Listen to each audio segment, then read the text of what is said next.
नमस्कार मित्रों, शिक्षा तुरु के खास कार्यक्रम एक मुलाकात शिक्षा तुरु के साथ में आपका बहुत-बहुत स्वागत है। हमेशा की तरह हमारे साथ जुड़े हुए हैं अहमदाबाद से अशरफ अली जी। अशरफ अली जी, आपका स्वागत है।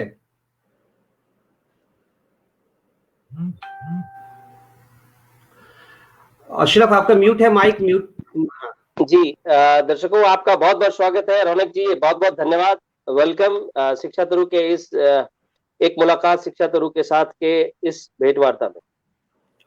दर्शकों, इस साल को हम विदा करने वाले हैं और इस साल का हमारा ये अंतिम एपिसोड होगा, फिर हम लोग नए साल में प्रवेश करेंगे। और आज हमने आपको मिलवाने के लिए एक खास मेहमान को आमंत्रित किया है, जो कि सरकारी सेवा में हैं, लेकिन उनके साथ-साथ एक जन सेवा का एक अद्भुत प्रयोग उन्होंने किया है और जिनसे उनकी ख्याति बहुत कम समय में काफ़ी दूर तक चली गई है। हमारे साथ जुड़ी हुई हैं नई दिल्ली से आरती मैम। आरती मैम, आपका बहुत-बहुत स्वागत है। नमस्कार, बहुत-बहुत धन्यवाद आप सभी का। दर्शकों, हम सुश्री आरती वर्मा मैम से बातचीत की शुरुआत करें। मैं संक्षिप्त में उनका परिचय दे दूं। आरती वर्मा मैम 2016 की इंडियन पोस्टल सर्विस बैच की हैं और अभी दिल्ली में डाक भवन में as a assistant director general marketing जो कार्यरत हैं। इनकी पहली पोस्टिंग हुई थी पटियाला में एसएसपीओस के रूप में और उन्होंने बहुत ही अच्छा कार्य किया वहाँ। 2 सालों का इनका कार्यकाल काफी जोरदार रहा और ड्यूरिंग कोविड से लेकर और बहुत सारे इन्होंने ऐसे काम किए हैं जिनके बारे में हम लोग इस परिचर्चा में बातचीत की करेंगे। शुरुआत करेंगे हम लोग धीरे-धीरे इसके बारे में बात करेंगे। तो आइए मैम से हम लोग बातचीत की शुरुआत करते हैं। एक बार मैम आपका बहुत-बहुत स्वागत फिर से करता हूँ मैं इस कार्यक्रम में। Thank you so much Raunak ji, Ashraf ji, thank you so much. जी मैम। मैम, सबसे पहले हम लोग चर्चा करते हैं। आपने यूपीएससी जैसी कठिन परीक्षा को क्रैक किया है 2016 बैच में और हमेशा से हर एक जो लड़के पढ़ाई कर रहे हैं, ग्रेजुएशन कर रहे हैं, सबका एक सपना होता है कि मैं यूपीएससी क्रैक करूं और सिविल सर्विस में जाऊं। बहुत सारे लोग अभी भी तैयारी कर रहे हैं और कुछ असफलता मिलने के बाद वो हिम्मत भी हार जाते हैं। मैं प्रश्न की शुरुआत करना चाहूंगा, आज के कार्यक्रम की शुरुआत करना चाहूंगा इसी प्रश्न से। यूपीएससी की तैयारी किस उम्र से शुरू करनी चाहिए मैम और किन खास बातों को ध्यान रखना चाहिए जिससे कि सफलता सुनिश्चित हो पाए? आरती मैम। आपके जो शिक्षा तरु का ये जो एक माध्यम है, इसके थ्रू मैं सब तक ये बात पहुंचाना चाहूंगी कि यूपीएससी की परीक्षा अगर एक स्टूडेंट को क्लियर हो जाए दिमाग में, एटलीस्ट 11-12 तक अगर उसे क्लियर है कि हाँ मुझे बड़े होके आईएएस अफसर ही बनना है, मुझे यूपीएससी का एग्जाम देना है, तो वो एक बहुत सही एज है जहाँ पे कि वो अच्छे से इसकी तैयारी करना शुरू कर सकता है। जैसे कि इसमें हम सभी जानते हैं कि एनसीईआरटी की जो बुक्स होती है वो एक बहुत मेजर रोल प्ले करती हैं। हर एक एस्पिरेंट जो बाद में चल के ऑफिसर्स बनते हैं, आपने भी सुना होगा कि वो कहते हैं कि एनसीईआरटी किताबें जरूर पढ़ें।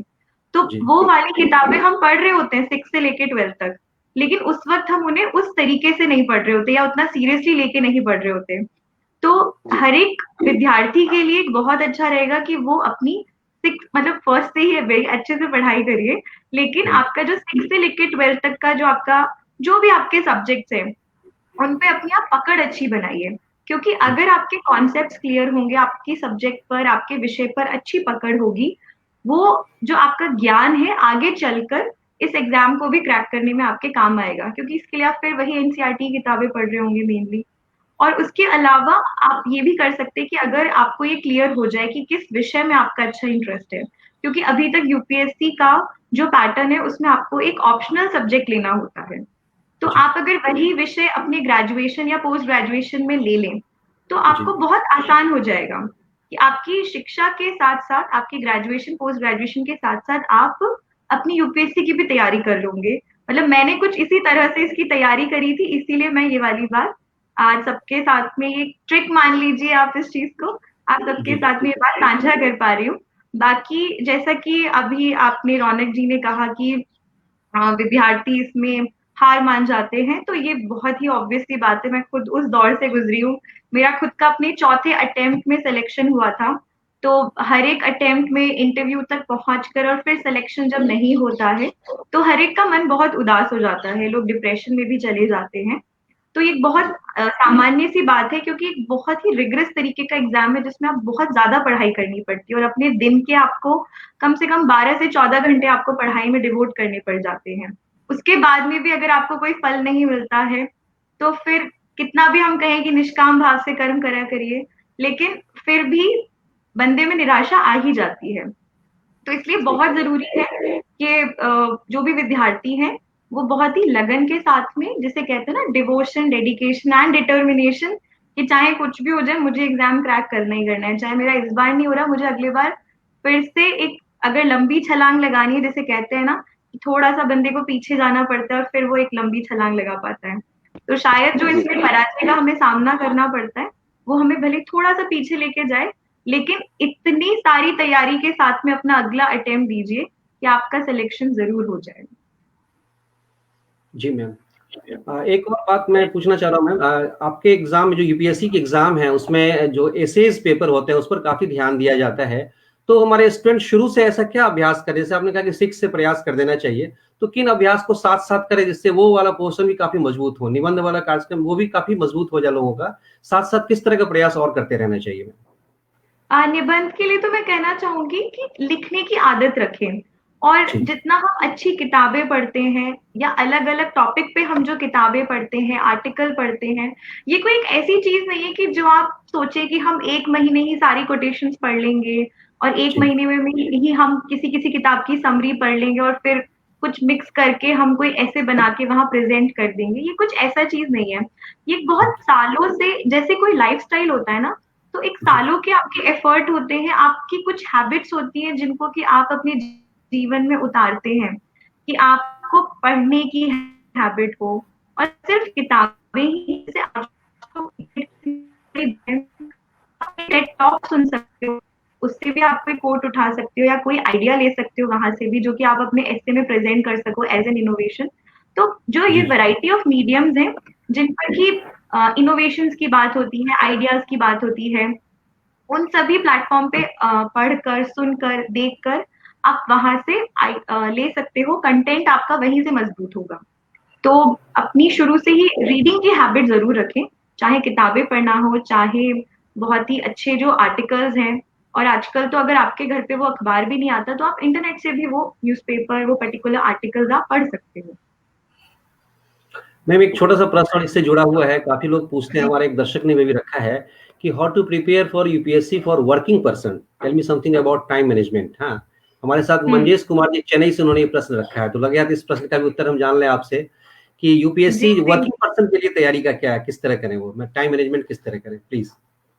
मैं मंजेश जी को ये कहना चाहूंगी कि जी बहुत सारे ऐसे लोग हैं और बहुत सारे ऐसे एग्जाम्पल इन्होंने भी देखे होंगे कि जो लोग वर्किंग थे, वर्किंग होने के साथ साथ भी उन्होंने यूपीएससी की तैयारी करी और आगे चल के उनका सिलेक्शन हुआ भी है। जी आप इसमें ये कर सकते हो, आप अपना टाइम देख लीजिए, क्योंकि हर एक का ऑफिस का टाइम थोड़ा अलग होता है। तो वो ये देख सकते हैं कि मॉर्निंग का जो टाइम है, जैसे आप जल्दी उठ के 4 बजे या 5 बजे उठकर अपना 5 to 7 कर लीजिए, 5 to 8, ये आप देखिए कि आपको कौन सा टाइम क्वालिटी टाइम मिल सकता है। तो उस पर्टिकुलर टाइम में totally it should be a quality time, again I would say not just time, it should be the quality time, जिसमें आप डेडिकेटेडली सिर्फ यही पढ़ाई कर रहे हैं, इसी के लिए पढ़ रहे हैं। और अपना जी ऑफिस से आने के बाद में भी एक टाइम आप देख लीजिए, चाहे वो 1 घंटा हो या 2 घंटा हो, जिसमें कि आप पढ़ाई कर रहे हैं। तो इस तरह से दिन में 5 घंटे तो ऐसे हो गए जो आपके डेडिकेटेडली आप यूपीएससी की प्रिपरेशन के लिए दे रहे हैं। उसके अलावा कई ऐसी चीजें होती है, जैसे कई बार हमें अपने वर्क प्लेस के लिए, जो भी हमारे कार्यस्थल है वहां पे हमें ट्रैवल करके जाना होता है, तो आप जी उस टाइम पे न्यूज सुन सकते हैं। आप मैप जैसे आता है तो आप एटलस देख सकते हैं। रात को भी जैसे कई बार होता है हमने जस्ट डिनर किया है, मन नहीं कर रहा है, तो एटलस देख लीजिए आप। जो पुराने क्वेश्चंस आए हैं, पूछे गए हैं पिछले 10-20 साल का जो क्वेश्चन बैंक है, उसको गो थ्रू कर लीजिए। अपना सिलेबस बार बार देखिए। न्यूज आइटम्स कई बार इन शॉर्ट जैसे एक प्लेटफॉर्म है, तो उसमें न्यूज बहुत 60 वर्ड्स में एक न्यूज होती है, तो अगर आपको न्यूज का इन्फॉर्मेशन चाहिए तो जस्ट उसको आपने स्क्रॉल कर लिया। तो ऐसे कई कई बार क्या होता है ना, हम एक एक 2-2 घंटे का टाइम एक साथ लेने के चक्कर में जो हमें 5 मिनट, 10 मिनट, 15 मिनट जो हमें कहीं भी हमारे शेड्यूल में मिल रहे होते हैं, हम उनकी वैल्यू नहीं करते हैं। तो जी आई वुड सजेस्ट वो 5 मिनट की भी वैल्यू करिए और इंश्योर करिए कि उस 5 मिनट में भी आप कुछ ना कुछ अपनी यूपीएससी की तैयारी से रिलेटेड जरूर पढ़ें। ये आपको बहुत हेल्प करेगा, बहुत ज्यादा।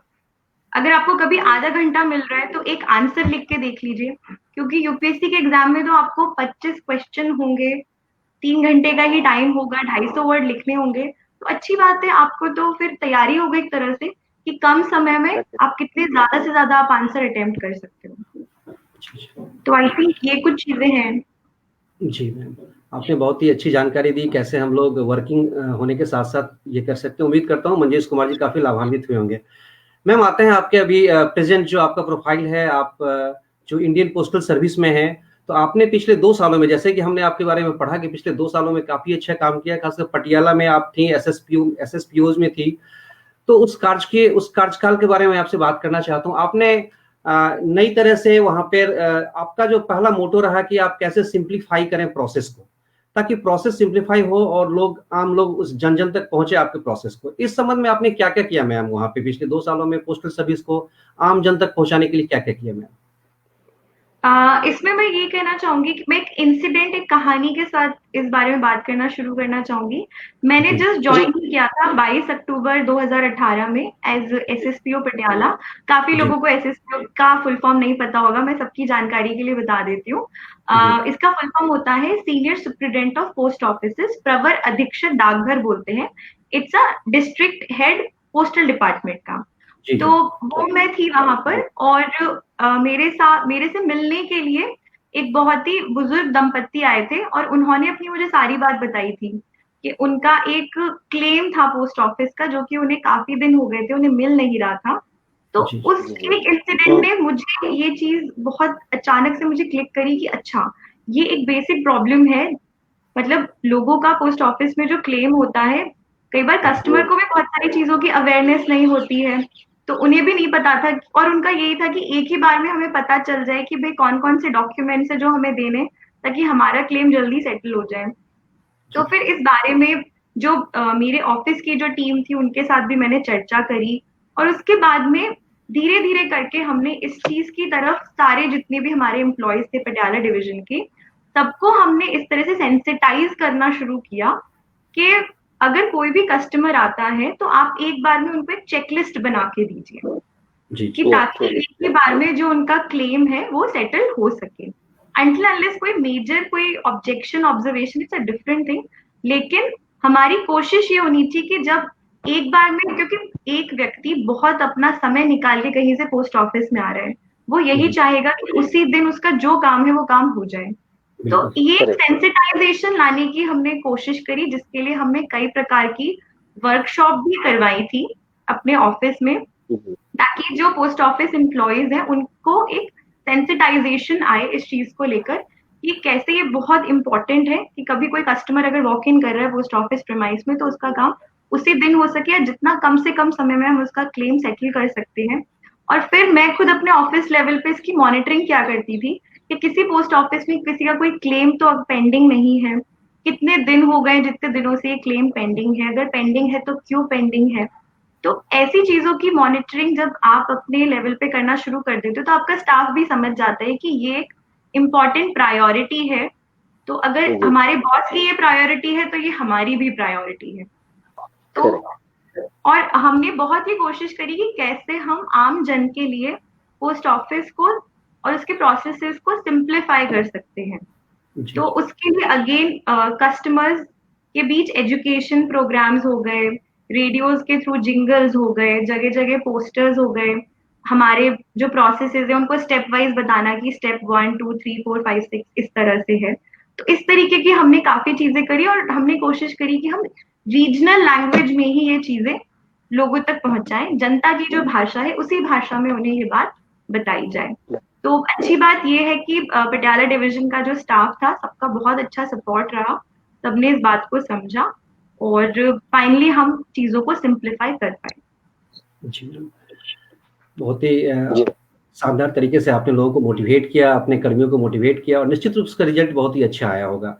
मैम एक और बात पर हम लोग आना चाहते हैं कि हमने आपके बारे में पढ़ा कि ड्यूरिंग कोविड-19 का जो पेंडेमिक है, उसमें आपने काफ़ी रिमोट एरियाज़ तक महिलाओं में, जो कि जहाँ पे मदद नहीं पहुँच सकती, वहाँ महिलाओं में सैनिटरी पैड बँटवाने की प्रक्रिया की है, और आपने अपने जन्मदिन के शुभ मौके पर भी आपने इस कार्य को किया, और काफ़ी अच्छा कार्य रहा। इसकी प्रेरणा आपको कहाँ से मिली मैम? इसकी प्रेरणा तो मैं कहूंगी आपके शिक्षा तरु मंच पे पहले भी अमनप्रीत पासी मैम आ चुके हैं, जो कि IRS ऑफिसर हैं, वो, और प्रियल भारद्वाज मैम, संगनी सहेली जिनका फाउंडेशन है, दोनों ने ही मुझे उसके लिए इंस्पायर किया। और मैंने सिंपली एक व्हाट्सएप स्टेटस में देखा था ये कि उनका ये इनिशिएटिव है और ये चल रहा है, तो मैंने तुरंत उनको इमीडिएटली कांटेक्ट किया, I reached out to them कि मैम मुझे बताइए, मुझे पटियाला में ये स्टार्ट करना है। तो मैम का बहुत पॉजिटिव रिस्पॉन्स था। और फिर पटियाला का एक काफी रिमोट एरिया है गाजेवास, वहां पे जो ईंट के जो भट्टे होते हैं, वहां पे जो महिलाएं जी जी काम करती हैं, तो हमने उनसे इसकी शुरुआत करी थी, उनको पैड डिस्ट्रीब्यूट करके। और फिर हमारी यही कोशिश रही कि जितना ज्यादा से ज्यादा स्लम एरियाज, ऐसे एरियाज जहाँ पे महिलाएं अफोर्ड भी नहीं कर सकती और जहां तक पहुंच नहीं है कि उन तक जी सैनिटरी नैपकिन पहुंच सके, तो वहां पे हमने पहुंचाने की पूरी कोशिश करी।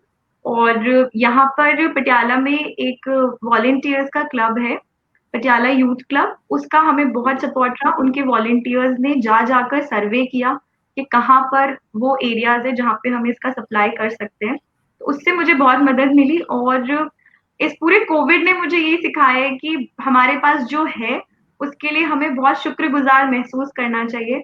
इसीलिए मैं जी चाहती थी कि अपने बर्थडे पर मैं कुछ ऐसा काम करूं जिससे कुछ मीनिंगफुल करना चाहती थी। तो फिर ये एक आइडिया आया कि क्यों ना एक फंड रेज किया जाए और सैनिटरी पैड्स का डिस्ट्रीब्यूशन किया जाए।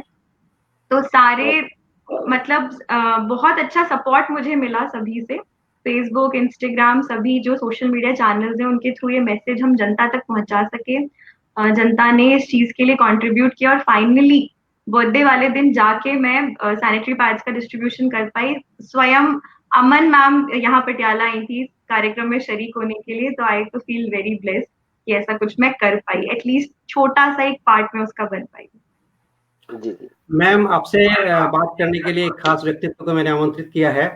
आइए मैं स्वागत करता हूं आपकी प्रेरणा अमनप्रीत मैम, आपका बहुत बहुत स्वागत है।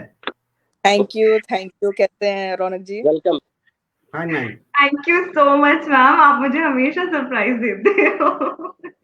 Actually Raunak ji, Aarti always says के motivation, I am her motivation, but हर एक प्लेटफॉर्म पे मैंने ये कहा है कि Aarti has been a powerhouse of energy, and the day she joined Sangini Saheli, उस दिन के बाद she has taken our initiative to बिल्कुल एक अलग लेवल पे।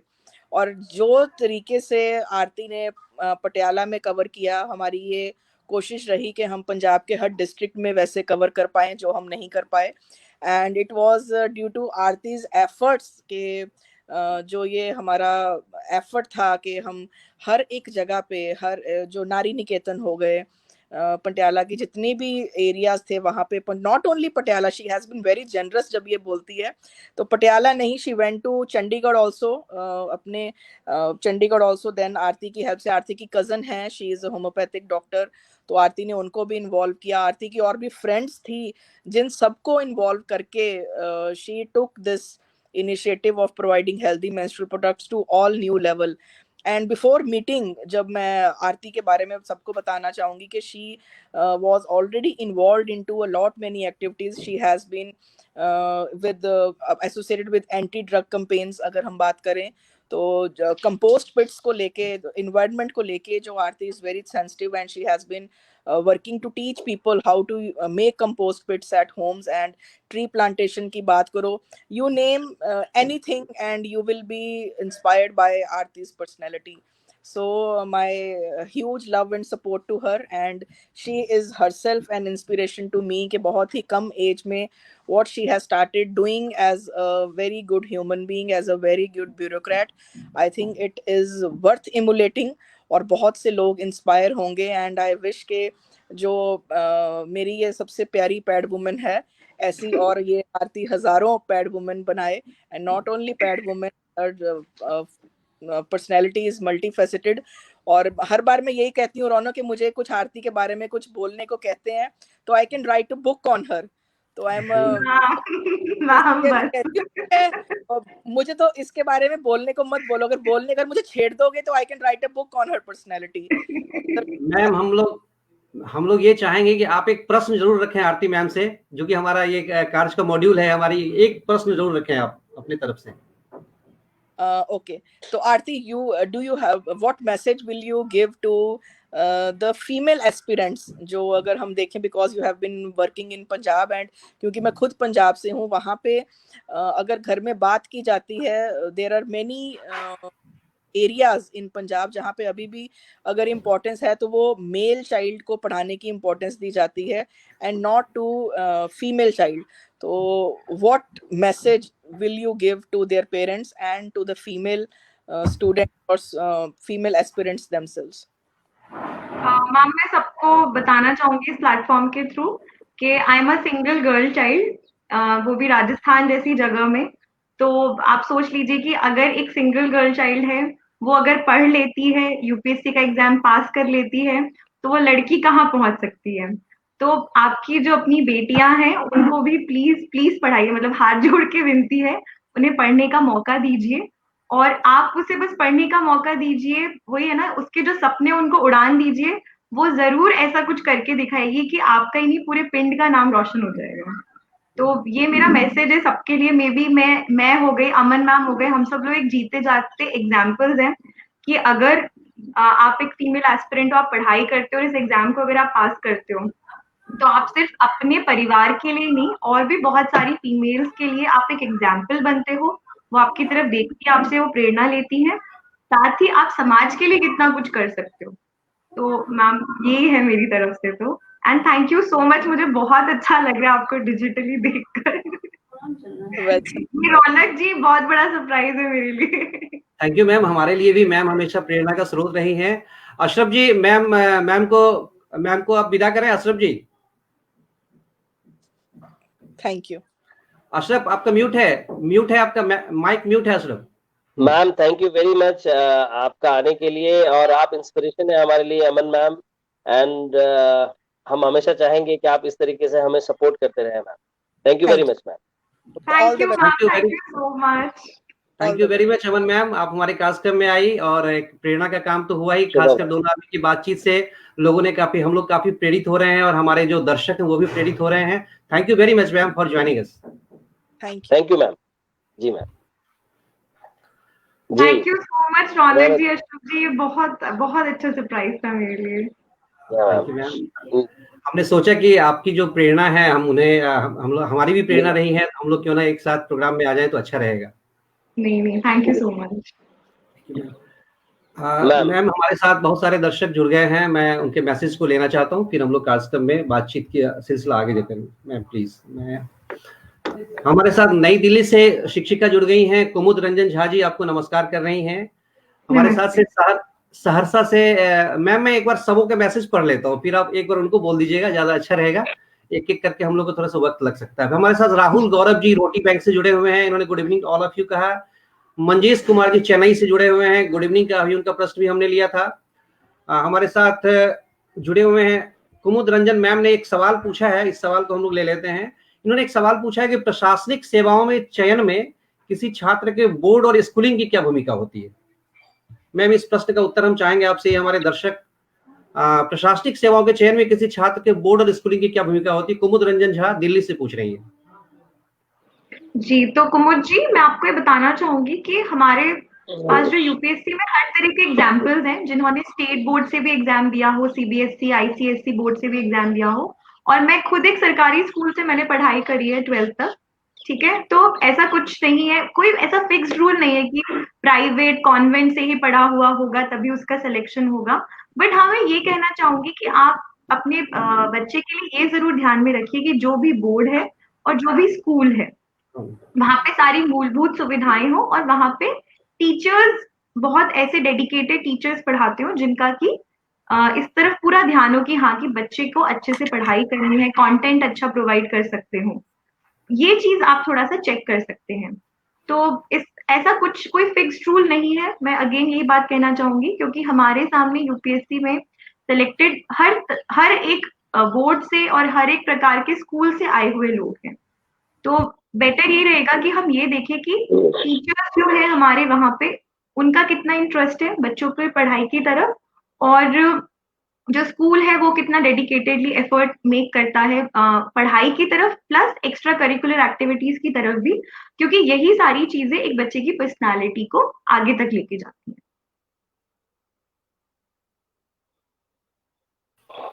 जी मैम.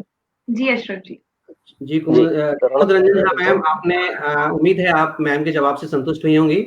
हमारे साथ अहमदाबाद से मीनाक्षी अली मैम हैं, आपको वेलकम कर रही हैं। दीपक कुमार जी नई दिल्ली से हैं, उन्होंने कहा वेरी नाइस, हमारी बातचीत चल रही है। हमारे साथ अनुपम राज सिंह जो है औरंगाबाद बिहार से हैं, इन्होंने लिखा है कि मैम आज के तारीख में हर कर्मचारी बस अपना काम अगर ईमानदारी से करते रहे और अपने अपने क्षेत्र में बस आपके जैसी कोशिश करते रहे तो निश्चित तौर पर हम एक दूसरे स्तर पर पहुंचेंगे। एक बार फिर से शिक्षा तुर्क का बहुत बहुत आभार जो आपने इतने अच्छे व्यक्ति से मिलाया। Thank you very much. Raunak ji के नेटवर्क में कुछ परेशानी आ रही है। रौनक जी, आपको हमारी आवाज आ रही है?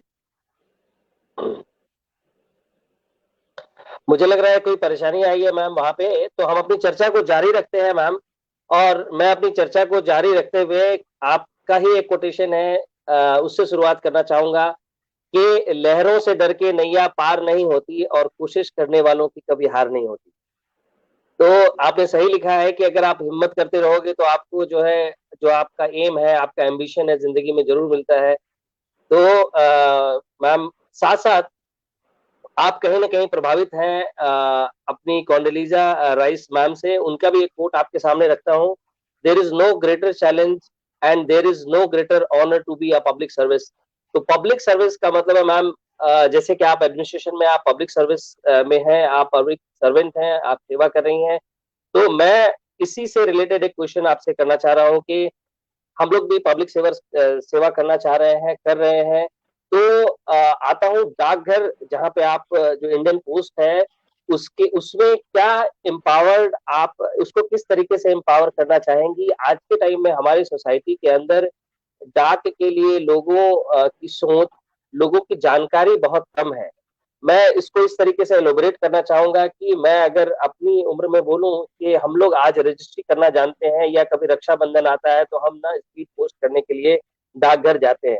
हमारे बच्चों को डाकघर की सेवाओं के बारे में, डाकघर के प्रोडक्ट के बारे में जो है कुछ नहीं मालूमात है। धीरे धीरे जो है हम लोग डाकघर को भूलते जा रहे हैं, पोस्ट ऑफिस को भूलते जा रहे हैं।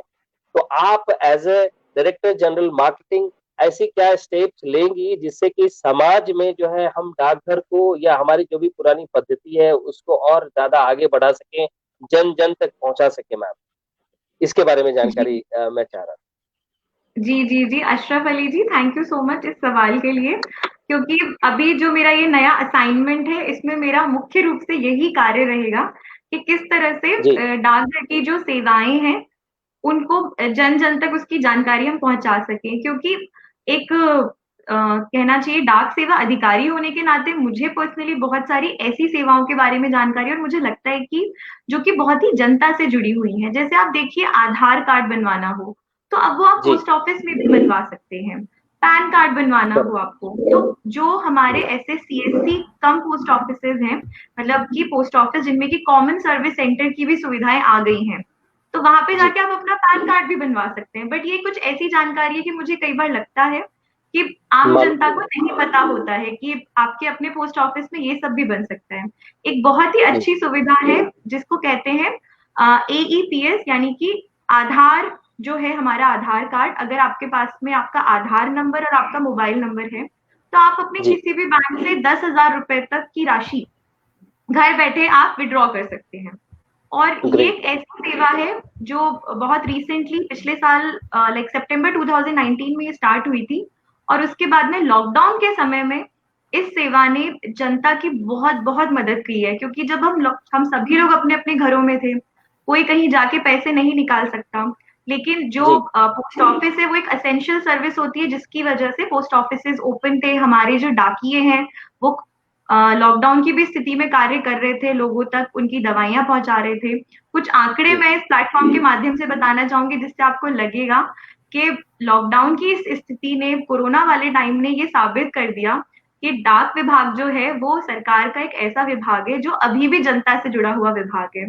तो आप देखिए, करीबन 3,500 टन का जो दवाइयां हैं, PPP किट है, कोविड के कुछ सैंपल्स थे, ये सारी चीजें पोस्टल नेटवर्क के थ्रू ट्रैवल करी हैं इस टाइम पे, जिस टाइम पे लॉकडाउन था।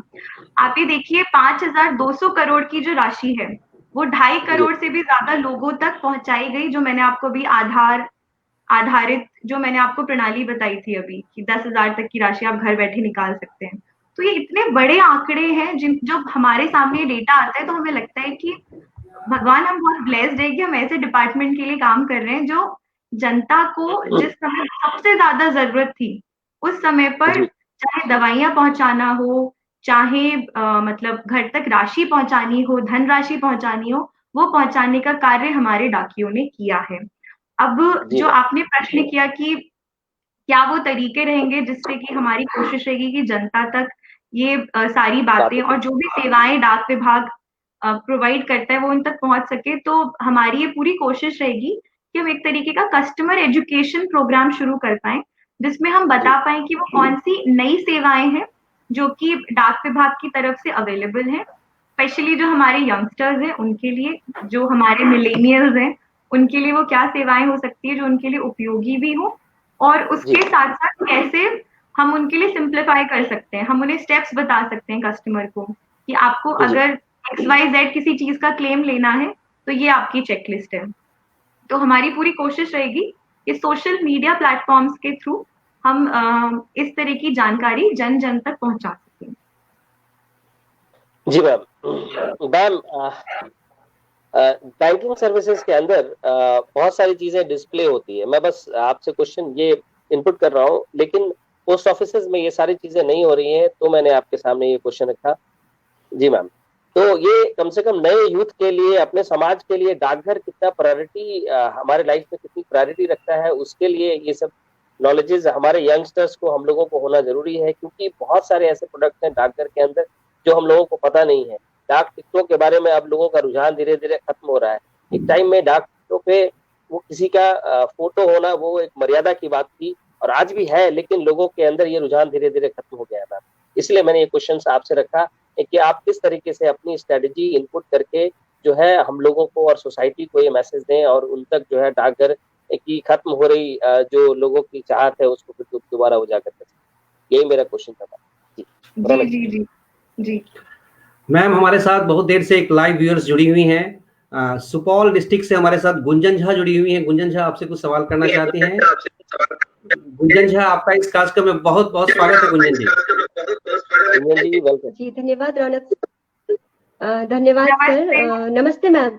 और धन्यवाद इसलिए कि रौनक सर और अशरफ अली सर, आपने मुझे सुनहरा मौका दिया है मैम से रूबरू होने का। तो सबसे पहले मैम कि मैं आपको तभी से सुन रही हूँ, और सबसे पहले आपके जज्बे और आपकी जैसे शख्सियत के लिए मेरे दिल की यह आवाज है कि मैं कटी पतंग नहीं, मैं कटी पतंग नहीं जो आसमां को छू न पाऊं, मैं कटी पतंग नहीं जो आसमां को छू न पाऊं, मैं छोटी तरंग नहीं जो किनारे तक भी पहुंच न पाऊं, बना लूं पहचान अपनी, बना लूं पहचान अपनी, यही सोच कर चल पड़ी हूँ, तय करने हर दुर्गम पथ में नारी रूप ले निकल पड़ी हूँ, नारी रूप ले निकल पड़ी हूँ।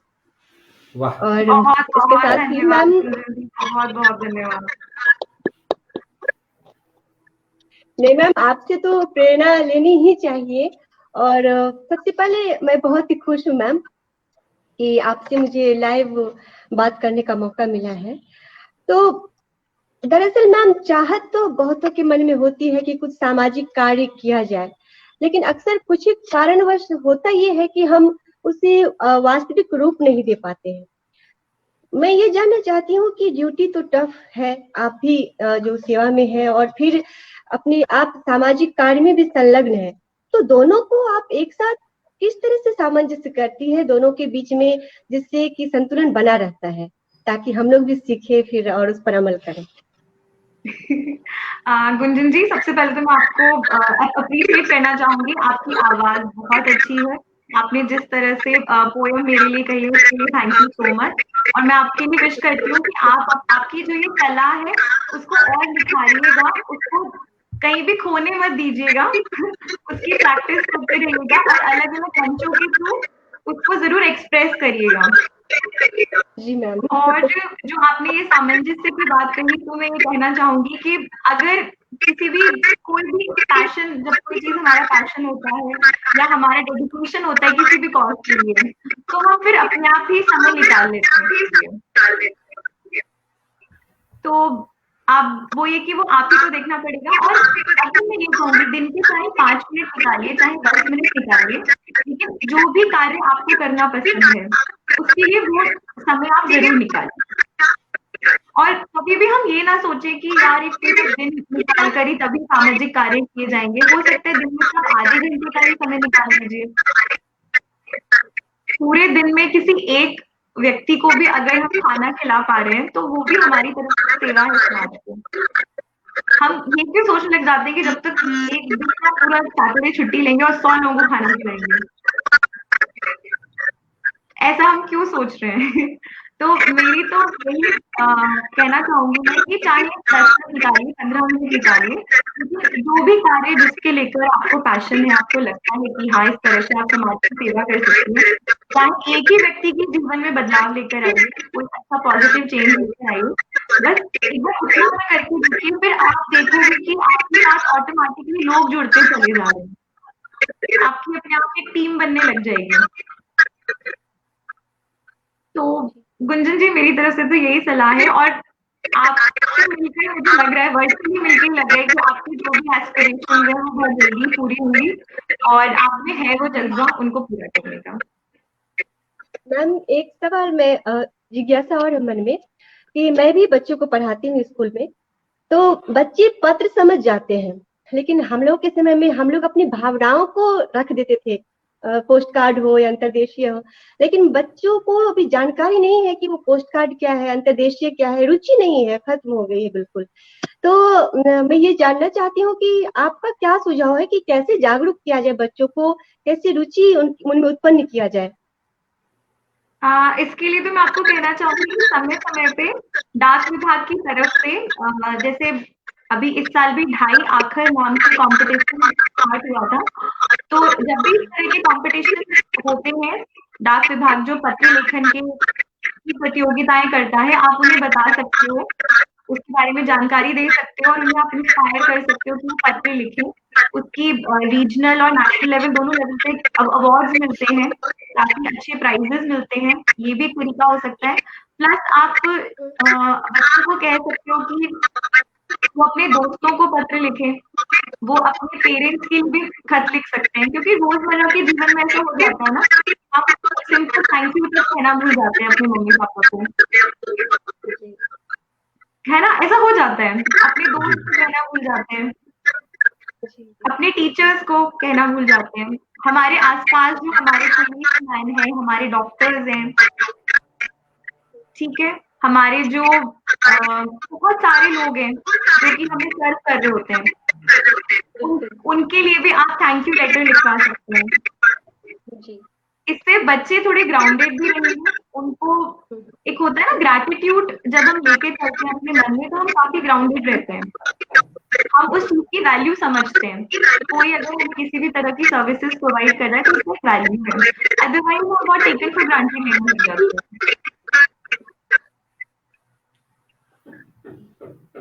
बहुत अच्छा लगा मैम। थैंक यू गुंजन जी, आप हमारे कास्ट में आए। अच्छा लगा गुंजन जी आपको मिलकर। गुंजन जी, आप हमारे कास्ट में आई और आपने मैम से बातचीत की, बहुत ही अच्छा लगा और हमारे प्रोग्राम में 4 चांद लग गया। मैम आपका बहुत बहुत स्वागत है गुंजन मैम, और बहुत बहुत धन्यवाद आपका। हार्दिक धन्यवाद आपको, अशरफ अली सर को और मैम को भी धन्यवाद।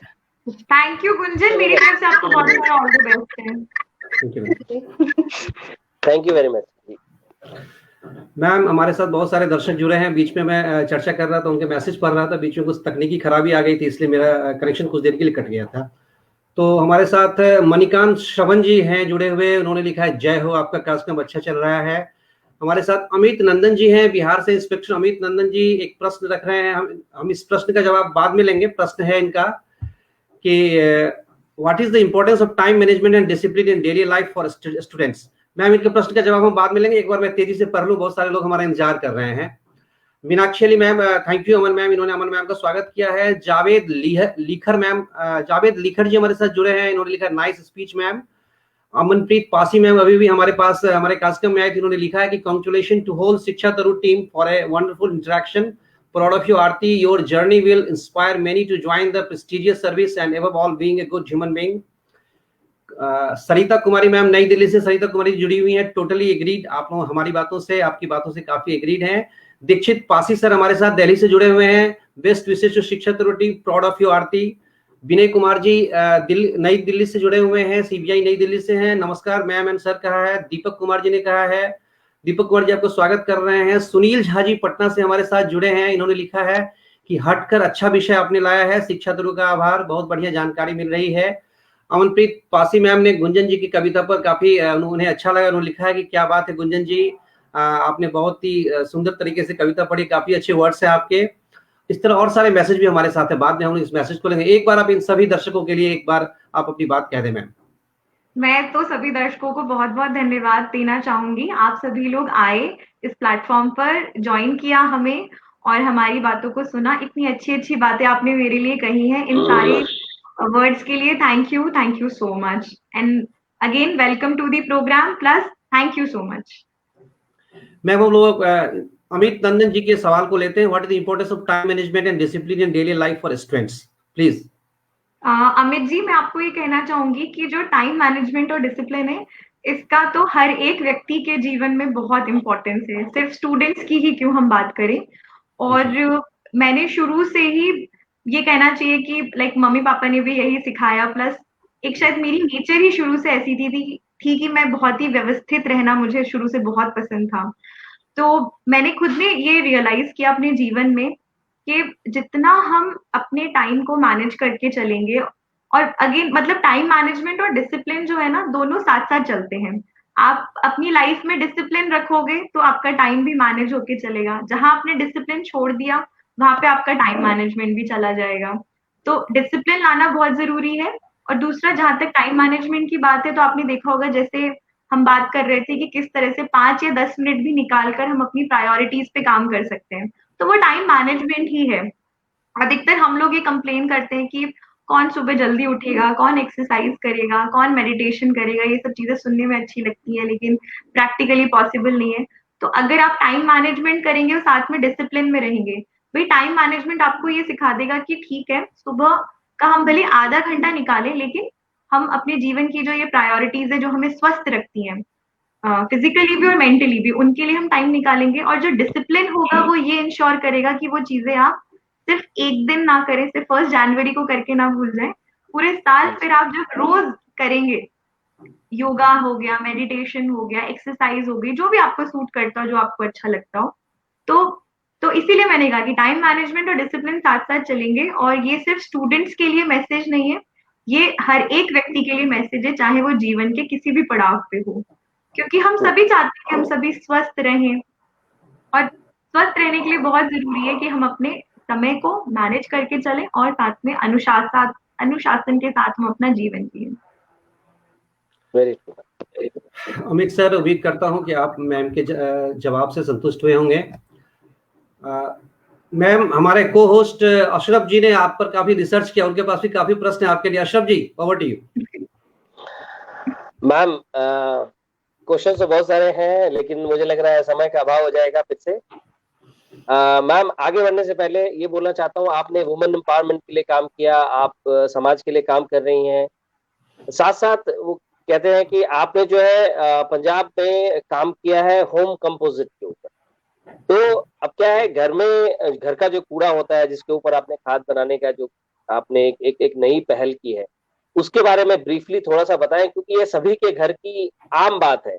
हम लोग उसको एक फेंकना भी रिस्पॉन्सिबिलिटी होती है हम लोगों की, कूड़ेदान तक पहुंचाना भी एक रिस्पॉन्सिबिलिटी होती है, लेकिन आपने उससे ही एक नया रूप, नया आकार और जीवन में एक नए तरीके का प्रोसेस उसको बनाया है आपने। मैम, इस पे थोड़ा सा आप हम लोगों को गाइड करें, जिससे पूरी दुनिया और इंडिया लाभान्वित हो सके। जी, तो इस पे मैं यही कहना चाहूंगी, जैसे अब तो ये एक टैगलाइन भी बन चुका है कि मेरा कूड़ा है मेरी जिम्मेदारी। तो सबसे पहले हमें ये समझना पड़ेगा कि हमारे घर का जो भी कूड़ा करकट है वो हमारी अपनी जिम्मेदारी है। वो म्युनिसिपल कॉर्पोरेशन की जिम्मेदारी तब होती है जब वो हमारे घर से वो कचरा बाहर निकल जाता है। उसके बाद में म्युनिसिपल हमें एटलीस्ट कूड़ेदान तक तो उसको पहुंचाना पड़ेगा ना, उसके बाद में कॉर्पोरेशन की जिम्मेदारियां शुरू होंगी। लेकिन जब तक वो हमारे घर में है, हमारी जिम्मेदारी है। तो पहले हम इस चीज को समझें। अगर कोई पेरेंट्स हैं जो मुझे सुन रहे हैं, तो मैं प्लीज आपसे अपील करना चाहूंगी कि प्लीज अपने बच्चों को बचपन से ही ये चीज सिखाएं। मतलब मैं अपने बचपन का एक छोटा एग्जाम्पल देना चाहूंगी। मेरा जो स्कूल बैग होता था, हमेशा रैपर्स और बहुत सारा कचरा उसमें मेरी मम्मी को मिलता था। वो पूछती थी कि तुम बैग में क्यों इकट्ठा कर लेती हो, तो मैं उन्हें ये कहती थी मुझे कहीं डस्टबिन नहीं दिखता तो मैं बैग में रख लेती हूँ, क्योंकि मेरा दिल नहीं मानता है कि मैं इसे ऐसे ही सड़क पे फेंक दूं। तो ये बहुत छोटी छोटी चीजें हैं, आप अपने बच्चों में अगर बचपन से ही इनकलकेट करेंगे तो बड़े होके वो एक जिम्मेदार नागरिक बनेंगे। और जहां तक आपने होम कंपोस्टिंग का कहा, तो मेरे खुद के मन में ये बहुत मतलब थी उलझन की। घर से मैं रोज देखती थी कि कूड़ा ना बड़ा सा मिक्स होकर बदबू मारता हुआ, वो रोज कचरे वाला आता था, उसको हम वो कचरा देते थे, लेकिन मेरा मन नहीं मानता था। मैं खुद इस तलाश में थी कि मुझे कोई ऐसा तरीका मिल जाए जिससे कि मैं इसका कुछ कर सकूं। तो फिर मेरे सामने एक ऑप्शन आया कि होम कंपोस्टिंग कर सकते हैं। तो बातमा सॉल्यूशंस है चंडीगढ़ के, उन्होंने मुझे इसके बारे में बताया था। तो मैंने उनसे कहा कि कहीं भी इस मैसेज को पहुंचाने से पहले मैं ये चाहती हूँ पहले मैं खुद होम कंपोस्टिंग करके देखूं। जब मेरे घर पे खुद खाद बन जाएगी तो मैं 100 लोगों को कहूंगी कि आप ये कंपोस्टिंग करिए, लेकिन पहले मैं खुद इसको एक्सपीरियंस करना चाहती हूँ। तो फिर उन्होंने मुझे सिखाया। तो उसमें बेसिकली यही है कि हमारे घर में, मतलब इंडियन वेस्ट अगर आप देखेंगे तो उसका ऑलमोस्ट 60 to 80% जो कचरा होता है वो हमारा किचन वेस्ट होता है। जो हमारा किचन में खाने वाला जो कचरा, खाने से जो खाना बनाते टाइम जो खाना बच गया आपका, उस तरीके का जो कचरा होता है। तो बहुत जरूरी है कि हम घर में सबसे पहले 2 तरह के अपने डस्टबिन रखें। प्लीज ऐसा कुछ मत सोचिए कि कोई बहुत फैंसी डस्टबिन आप खरीद के लेकर आएंगे। आप 2 बाल्टियां लगा लीजिए अलग अलग, कि एक में आपका जाएगा गीला कचरा जो भी किचन वेस्ट है आपका मेनली, और एक में जाएगा आपका सूखा कचरा, जैसे कि आपके जो भी थैलियां हो गई, कुछ आपका हेजार्डस वेस्ट भी हो सकता है, जैसे आपके बल्ब्स हो गए, कांच के टुकड़े हो गए, तो कृपया उनको भी थोड़ा अलग रखा करिए। क्योंकि जब वो कचरे वाला व्यक्ति उस कचरे को सॉर्टिंग करता है उसकी, या उसमें वो अपने हाथ डालता है, तो उसको चुभ सकते हैं, वो जो कांच के टुकड़े हम ऐसे ही डाल देते हैं। तो इसलिए बहुत जरूरी है, बहुत जिम्मेदारी का काम है कि हम घर पे कचरे को सबसे पहले सूखे और गीले कचरे में अलग करें। उसके बाद में जो गीला कचरा है उसको आप, मार्केट में बहुत तरह के कंपोस्टर्स अवेलेबल हैं। कुछ कंपोस्टर्स जो मिट्टी है उसके बने हुए होते हैं, कुछ प्लास्टिक के भी कंपोस्टर्स होते हैं। जो आपको सूट करे आप वो वाला कंपोस्टर लीजिए। बेसिकली उसमें यही करना होता है कि माइक्रोब्स का एक पाउडर आता है, उससे वो उसको खाद में कन्वर्ट कर देता है। तो आप एक लेयर अपने जो गीला कचरा है उसकी बिछाएं, उसके ऊपर वो माइक्रोब का पाउडर डालें, और घर में कई बार हमारे सूखी पत्तियां होती हैं उनको भी उसके ऊपर डाल सकते हैं, लेयरिंग करके ढक के रख दीजिए। तो ये इस तरह की लेयरिंग का प्रोसेस आप करीबन 1 महीने तक करेंगे। उसके बाद में वो धीरे धीरे करके खाद में बनना शुरू हो जाता है। तो मैंने ये पिछले साल करना स्टार्ट किया था, तो ऑलमोस्ट 1 महीने में मेरे पास खाद तैयार हो गई थी। फर्स्ट बैच ऑफ खाद जिसे मैं कह सकती हूँ, उसको फिर मेरे घर में जो गार्डन था उसमें मैंने यूज किया था। हो सकता है आप सब लोगों को ये लगे कि हम लोग फ्लैट में रहते हैं तो कैसे करें, हम किसी को ये भी लग सकता है कि अरे हमारे पास तो गार्डन ही नहीं है, तो वो खाद बन भी गई तो हम क्या करेंगे। देखिए, अगर आपके पास स्पेस की कमी है तो बहुत छोटे कंपोस्टर्स भी आते हैं, आप उनको यूज कर सकते हैं। किसी को ये भी लग सकता है कि हमारी तो इतनी बड़ी फैमिली नहीं है, एक जने के लिए या 2 व्यक्तियों के लिए क्या किया जाए, उनके लिए भी आप कर सकते हैं। अगर बड़ी फैमिली है आपकी तो उसके लिए बड़े कंपोस्टर्स आते हैं। आप अगर सिंगल हैं या 1 या 2 लोग घर में रहते हैं, आपका इतना ज्यादा वेस्ट अगर नहीं भी निकलता है तो भी आप घर पे खाद बना सकते हो। और कई बार हम लोग घर में छोटे छोटे पौधे तो रखते ही हैं, आप उसमें उस खाद को इस्तेमाल कर सकते हो। वहां भी अगर नहीं कर सकते तो आपके घर के पास में कोई तो पार्क ऐसा होगा जहाँ पे आप जाके डोनेट भी कर सकते हो उस खाद को। लेकिन ये एक तरीके का ऐसा ब्लैक गोल्ड है जो आप अपने घर में बना सकते हो, और आपको खुद इतना सेटिस्फेक्शन मिलेगा कि जो एक कचरा जो एक बदबू मारता था वो कचरा जो है वो खाद में कन्वर्ट हो गया है। और मतलब मेरी किचन, मेरा घर इतना, मुझे इतना अच्छी इतनी खुशी होने लगी कि ये घर में ही सॉर्ट हो गया। ये जो था एक साइकिल सी बन गई कि जो खाना हमारे पास में आ रहा है वो खाद में कन्वर्ट होके तुरंत धरती के पास जा रहा है। वो एक पूरा एक साइकिल वो बन गया। और फिर उसके बाद में आपका जो भी सूखा कचरा है वो आप, जो आपके जो भी गार्बेज कलेक्ट करने आते हैं, आपने उनको दे दिया। तो ये छोटी कोशिश थी मेरी तरफ से, बट मुझे बहुत खुशी मिली मैंने ये किया। बहुत पॉजिटिव सोच है मैम, और साथ साथ जो है हम अपने घर में अपने बच्चों में ये पॉजिटिव एनवायरनमेंट डाल सकते हैं, उनको एक अच्छे कल्चर की तरफ बढ़ा सकते हैं। Ma'am fantastic ma'am, it's a very great idea. Ma'am आगे बढ़ते हुए बस एक छोटा सा क्वेश्चन और मेरे लिए है कि आपकी हॉबीज क्या है मैम? जनरली क्वेश्चंस लोग नहीं पूछते हैं, लेकिन मैं जानना चाहता हूँ कि आपकी हॉबीज क्या है आपकी लाइफ में? मुझे योगा करना काफी पसंद है, तो मैं पूरी कोशिश करती हूँ कि चाहे अगेन वही अगर बिजी शेड्यूल है कुछ भी है तो 5-10 मिनट, जैसे मुझे सूर्य नमस्कार करना बहुत पसंद है, मैं एटलीस्ट इंश्योर करती हूँ 1-2 राउंड ही कर लूँ, लेकिन उतना जरूर बेसिक है मेरे लिए। तो मैं जी मैम। कोशिश वही रहती है। और अभी जब योगा डे भी गया था तो तब भी मैंने थोड़ा अवेयरनेस करने की सबको कोशिश करी थी कि किस तरह से योगा के थ्रू आप बहुत सिंपल सिंपल वाले योगा करिए, जरूरी नहीं है कि सीधे शीर्षासन करने लग जाए। तो उनके सिंपल जो भी है उनको अडॉप्ट करिए, और जिसको जो भी एक्सरसाइज का तरीका पसंद हो, क्योंकि बेसिक मैसेज सबके लिए यही है कि हम सब फिजिकली फिट रहें, तभी हम मेंटली भी फिट रहेंगे। फिजिकली फिट रहेंगे तो हमारा जो भी पैशन है उसको हम फॉलो कर पाएंगे। जी जी, very true ma'am. Raunak ji. Thank you Ashraf ji. हमारे पास समय थोड़ा कम है, नहीं तो मैं आपको और समय देता, और सारा सवाल आपके पास बहुत सारे सवाल है, मुझे पता है। बहुत सारे। मैम एक दर्शक हमारे दीपक कुमार जी ने सवाल पूछा है कि पीएलआई के बारे में थोड़ा बताएं मैम, इनको पीएलआई के बारे में थोड़ा सा जानकारी आप दें मैम। दर्शक जी जी दीपक जरूर। कुमार जी नई तो दिल्ली से जी। हाँ, क्योंकि उन्होंने पीएलआई लिखा है, तो सभी हम्म, दर्शकों की जानकारी के लिए मैं बता दूं, उनका कहने का मतलब है पोस्टल लाइफ इंश्योरेंस, जो जी कि हो गया डाक जीवन बीमा। तो बेसिकली ये भी काफी लोगों को नहीं पता होता है कि डाक विभाग जो है वो जीवन का बीमा भी करता है।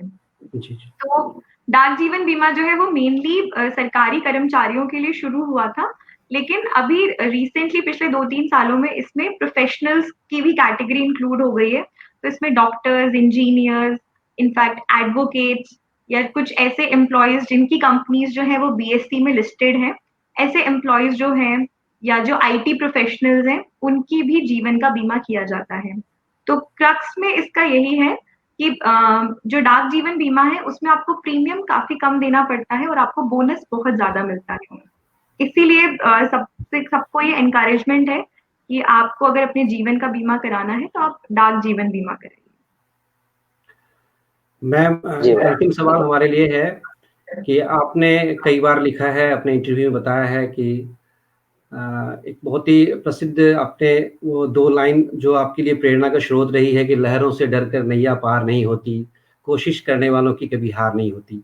इसी कोट को लेते हुए हम आपसे अंतिम टिप्पणी चाहते हैं अपने सारे दर्शकों के लिए, जो एस्पिरेंट्स हैं, यूपीएससी की तैयारी कर रहे हैं उनके लिए भी, जो समाज सेवा से जुड़े हैं उनके लिए भी, जो हमारे यहाँ पे गार्जियन और पेरेंट्स हैं उनके लिए भी, सबको मिलाकर एक आप अपनी तरफ से एक अंतिम मैसेज दे दें इस कार्यक्रम के थ्रू। सबके लिए मैं सबसे पहले सभी को थैंक यू इस प्रोग्राम में जुड़ने के लिए, हम सभी को इतना पेशेंटली सुनने के लिए। और सबके लिए यही मैसेज है कि आपके जीवन में जरूर कोई ना कोई सपना होगा, चाहे आप पेरेंट हैं, गार्जियन हैं, चाहे आप एक स्टूडेंट हैं। उस सपने को जितना ज्यादा से ज्यादा आप फॉलो कर सकते हैं उसको जरूर करिए। अगर आप पेरेंट्स हैं तो प्लीज अपने बच्चों को भी उनके ड्रीम्स को जरूर फॉलो करने दीजिए। एज अ पेरेंट एटलीस्ट हम इतना कर सकते हैं कि हम उनकी उस पैशन को फॉलो करने में एक सपोर्ट सिस्टम बने अपने बच्चों के लिए। और जैसा कि स्पोर्ट में कहा गया है कि लहरों से डरकर नौका पार नहीं होती और कोशिश करने वालों की हार नहीं होती, तो कोशिश एक ऐसी चीज है जो हम सबके हाथ में होती है। तो एटलीस्ट हमारा जो भी पैशन है, जो भी ड्रीम है, उसको पूरा करने के लिए हम दिन भर को मतलब जब भी हमारे पास समय है, समय निकालें, टाइम का मैनेजमेंट करें, डिसिप्लिन रखें, और हम अपने ड्रीम्स को फॉलो करें और उन्हें पूरा करें। और अगेन मैं ये कहना चाहूंगी कि जैसे मेरे लिए एक टाइम पे यूपीएससी ड्रीम था उसको क्लियर करना, जब क्लियर कर लिया तो फिर उसके बाद में ये ड्रीम बन गया कि कैसे प्रोसेसेस को पब्लिक के लिए हम सिंप्लीफाई कर सकते हैं। तो आपका एक सपना पूरा होना एक नए सपने की ओर आपको लेके जाएगा। तो जब आप उस नए सपने की ओर जाते हैं तो फिर से कोशिश बराबर करते रहिएगा, और मुझे पूरा यकीन है कि आप सब लोग अगर पूरे निष्ठा और लगन के साथ कोशिश करेंगे तो आप सभी के सपने जरूर पूरे होंगे। मैम आपसे हमारी बातचीत काफ़ी प्रेरणात्मक रही है। मैं उम्मीद करता हूँ कि हमारे दर्शक जो जितने हमारे साथ जुड़े हुए हैं, जो इनको बाद में भी देखेंगे, वो ज़रूर आपसे आपकी बातों से प्रेरणा लेंगे। हम खुद भी काफ़ी प्रेरित महसूस कर रहे हैं। आप हमारी कार्यक्रम में आईं, आपने अपना बहुमूल्य समय दिया, इसके लिए आपका बहुत-बहुत हार्दिक धन्यवाद मैम। मैं रौनक जी, अशरफ जी, आप सब दोनों को थैंक यू बोलना चाहूंगी। और जैसा कि आपने समय देने की बात कही, और मैं देख रही हूँ कि जो हमारे मंच है, इसका नाम ही शिक्षा तरु है, तो शिक्षा जी तरु के लिए भी मैसेज देना चाहूंगी कि जिस तरह से एक पौधे को पेड़ बनने में एक समय लगता है, जी उसमें जी हमें खाद, पानी, उन सबका इन्वेस्टमेंट करते रहना होता है। तो मुझे लगता है जी कि मैम आप लोग जिस लगन के साथ में आप लोग शिक्षा तरु मंच को आगे लेके जा रहे हो, जन जन तक आप शिक्षा की बात पहुंचा रहे हो, तो मुझे लगता है कि ये जो एक तरु है, एक दिन बहुत बड़ा बरगद का पेड़ जरूर बनेगा। ये सिर्फ एक सिंपल शिक्षा तरु नहीं रहेगा, ये एक बरगद का पेड़ जरूर बनेगा। और मेरी जी बहुत मैम सारी बेस्ट विशेज हैं आपके इस प्लेटफॉर्म के लिए। Thank you very much ma'am, thank you very much. Ma'am thank you. Thank you very much, आपने अपना कीमती समय दिया, हमारे दर्शकों का उत्साह बढ़ाया, और being a young UPSC holder आपने बहुत सारी गाइडेंस भी दी, तो आपका बहुत बहुत आभार, थैंक यू। आप इंस्पिरेशन हैं समाज के लिए, लोगों को जो है अपना टाइम मैनेजमेंट करना आपने सिखाया, तो मैं दोबारा आपको तहे दिल से धन्यवाद देता हूँ कि लोग जो है हिम्मत न हारें और हमेशा जो है डिटरमाइंड रहें, अपने एम को वो पा सकते हैं। आप यही कहना चाह रही थी, तो अगेन जी, बहुत बहुत धन्यवाद and thank you very much. Thank you और सो मच। और दर्शकों, मैम की अंतिम पंक्ति हमेशा याद रहे हम लोगों को कि लहरों से डरकर नैया पार नहीं होती, कोशिश कोशिश करने करने वालों की वालों कभी की, हार नहीं होती। Thank you again, thank you ma'am, जी thank you very much. Thank you very much. दर्शकों, आज हमारे साथ नई दिल्ली से जुड़ी हुई थी Sushri Aarti Verma ma'am. Aarti Verma ma'am assistant director general marketing, postal डाक सेवा में है, नई दिल्ली में कार्यरत हैं। ये 2016 बैच की जो है इंडियन पोस्टल सर्विस बैच की अधिकारी हैं। इनके पिछले दो वर्षों के कार्यों ने ही इनको इतनी ख्याति दिलाई है, और ये एक मोटिवेशनल स्पीकर भी रही हैं। मैं उम्मीद करता हूं कि इनके साथ हमारी बातचीत आपको काफी पसंद आई होगी। हम अगले सप्ताह फिर से नव वर्ष की शुरुआत में फिर से एक ऐसे ही प्रेरक व्यक्तित्व के साथ आपके साथ मौजूद होंगे जो समाज के लिए पॉजिटिव चेंज करने के लिए कार्य कर रही। अशरफ। सही कहा आपने रौनक जी, शिक्षा तरु हमारा मंच जो है नए नए ऐसे ही प्रभावशाली लोगों को लेकर के आता रहेगा। आप लोगों की दुआएं हमें हमेशा चाहिए। थैंक यू वेरी मच हमारे साथ जुड़ने के लिए। दर्शकों, आपके जो भी इनपुट्स और आपके जो भी क्वेश्चंस थे वो बहुत हमारे लिए अहम है। मैं उसके लिए भी आप लोगों को बहुत बहुत धन्यवाद देना चाहता हूँ, और इस धन्यवाद के साथ साथ हम इस प्रोग्राम का समापन करना चाहते हैं। रौनक जी, आपका बहुत बहुत धन्यवाद। मैम जा चुकी हैं, मैम को भी बहुत बहुत धन्यवाद, एंड एडवांस में नए साल की बहुत बहुत शुभकामनाएं, and I wish you all the best कि हमारा ये परिवार इसी तरीके से आगे बढ़ता रहे। रौनक जी, संपूर्ण शिक्षा तरु परिवार की ओर से समस्त दर्शकों को नव वर्ष की अग्रिम बधाई। आप हमेशा खुश रहें, और नए साल में हम फिर से आपसे मिलेंगे अगले रविवार शाम 5 बजे। तब तक के लिए मुझे, रौनक को पटना से और अशरफ को और अहमदाबाद से अनुमति दीजिए। नमस्कार। नमस्कार।